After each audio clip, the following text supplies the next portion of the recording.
Oke, yuk kita bedah bareng-bareng sebuah metafora yang menurut saya indah dan kuat banget buat kita pakai dalam menghadapi tantangan hidup. Ini adalah sebuah ide yang benar-benar bisa mengubah cara kita memandang setiap kesulitan. Kita semua tahu kan rasanya gimana? Ada hari-hari di mana angin kehidupan tuh kayaknya bertiup kencang banget dan seringnya dari arah yang sama sekali nggak kita harapkan. Kenyataannya ya gitu, kita seringkali nggak bisa milih angin itu mau datang dari mana, suka atau nggak suka. Coba deh kita renungin sebentar. Mungkin ini soal situasi di kantor yang bikin stres, atau masalah keluarga yang rumit, atau bahkan pas kita lihat berita dunia yang rasanya kok berat banget. Perasaan gak berdaya itu nyata banget, dan saya yakin kita semua pernah paling gak sekali merasakannya. Oke, jadi mari kita coba definisikan dulu ya, apa sih sebenarnya angin yang nggak bisa kita pilih ini dalam kehidupan kita sehari-hari. Jadi, apa aja angin ini? Ya ini dia, hal-hal dari luar yang kita hadapi. Bisa jadi kondisi ekonomi yang lagi sulit, dinamika keluarga yang pelik, tiba-tiba dapat diagnosis kesehatan yang nggak terduga, atau situasi dunia yang penuh ketidakpastian. Iya, itulah anginnya.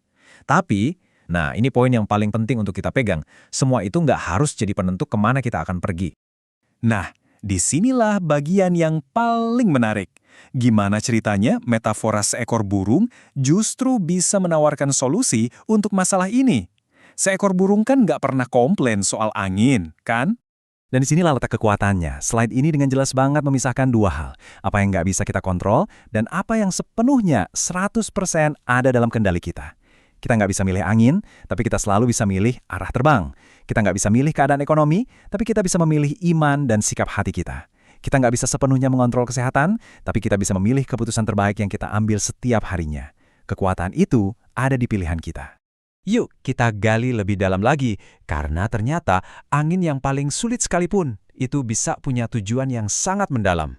Jadi, coba deh kita lihat ini dari kacamata yang beda.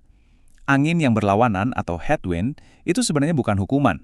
Anggap aja itu kayak lagi latihan di gym buat iman kita. Dia bikin sayap kita jadi makin kuat. Sebaliknya, angin yang mendorong atau tailwind itu bukan cuma buat nyantai, tapi ini adalah pengingat lembut supaya kita tetap rendah hati dan bersyukur. Jadi intinya tuh begini, tujuan akhir kita itu jauh lebih penting daripada sekedar perjalanan yang mulus dan nyaman. Fokus kita seharusnya adalah memastikan kompas kita menunjuk ke arah yang benar, bukan malah sibuk mengeluhkan cuaca di sepanjang perjalanan.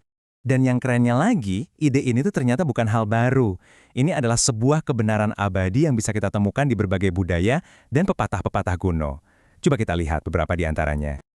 Pepatah ini yang datang dari kebijaksanaan Tiongkok kuno ngena banget. Ini merangkum inti dari ide kita dengan begitu sempurna. Ini bukan cuma soal burung. Ini adalah prinsip dasar kehidupan yang relevan dimanapun dan kapanpun.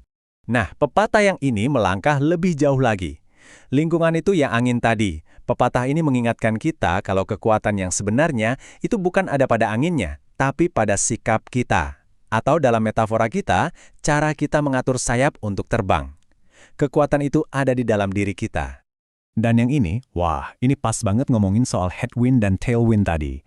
Waktu keadaan lagi baik dan angin mendorong dari belakang, jangan sombong. Waktu keadaan lagi sulit dan angin menerpa dari depan, jangan pernah menyerah. Ini semua tentang keseimbangan. Oke, teorinya keren banget. Tapi gimana cara praktiknya dalam kehidupan kita sehari-hari? Nah, ada beberapa langkah konkret yang bisa kita ambil. Mari kita bedah 3 langkah praktis ini. Langkah pertama, terima angin, pilih arah. Ini artinya apa? Berhenti melawan kenyataan. Akui aja, oke, anginnya emang lagi kencang. Tapi setelah itu, buat pilihan yang sadar untuk mengarahkan hidup Anda pada tujuan yang Anda yakini. Langkah kedua, jaga hati dan keputusan. Ini adalah navigasi internal kita. Pertajam kompas rohani Anda. Ini bisa lewat doa, meditasi, atau refleksi. Tujuannya adalah agar keputusan-keputusan kita tetap jernih. Dan langkah ketiga, terbang bersama Tuhan. Ini adalah pengakuan bahwa kadang, sayap kita sendiri aja nggak cukup kuat. Saat angin terasa terlalu dahsyat, kita perlu percaya pada kekuatan yang lebih besar untuk mengangkat kita. Oke, kita sudah sampai di bagian akhir. Yuk kita rangkum semuanya dengan pesan penutup yang kuat dari gagasan ini.